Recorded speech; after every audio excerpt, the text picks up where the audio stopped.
चक्की पीसती थी रात को। तो जनाबाई का नियम था कि जब वो चक्की पीसती थी ना तो पीसते पीसते गाती थी, और वो स्वर इतना अच्छा लगता था ठाकुर जी को, इतना प्रिय लगता था कि ठाकुर जी आधी रात में मंदिर से भाग करके आते थे जनाबाई के पास। और ठाकुर जी बैठ करके सुनते थे, जनाबाई चक्की पीसती थी, जनाबाई गाती थी, और ठाकुर जी सुनते थे बैठ करके।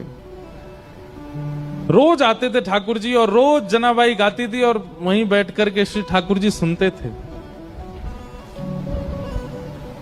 एक दिन ठाकुर जी गए और जनाबाई ऐसे चक्की पीस रही थी, तो ठाकुर जी बोले, ए जना, ये चक्की मत पीस।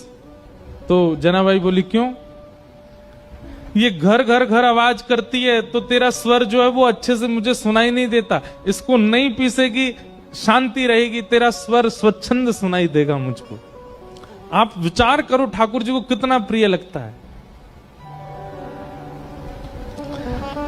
तो जनाबाई बोलती, चक्की नहीं पीसूंगी तो आटा कहां से होगा, आटा नहीं होगा तो रोटी कैसे बनेगी, रोटी नहीं बनेगी तो फिर सब खाएंगे क्या, और सब कुछ नहीं खाएंगे तो फिर मुझे डांटनी पड़ेगी, है आटा नहीं है। तुम तो बस सुनने आ जाते हो रोज रोज यहां पर, मुझे तो सुबह रोटी बनानी, नामदेव जी पूरा परिवार भोजन करेगा। नामदेव जी के यहां सेवा करती थी ना जनाबाई।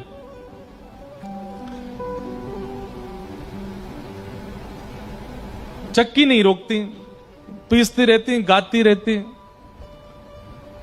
ठाकुर जी बोले, नहीं नहीं चक्की रोको, मुझे तुम्हारा स्वर सुनना है। तो जनाबाई बोलती, थोड़ा सा रह गया है, एक काम करो, अब मैं पीसूंगी तो धीरे धीरे चलेगा, तुम भी हाथ लगाओ थोड़ा सा। तो ठाकुर जी हाथ लगाते जनाबाई के साथ, और साथ में बैठ करके दोनों पीसते, और पीसते पीसते जनाबाई गाती, ठाकुर जी को सुनाती।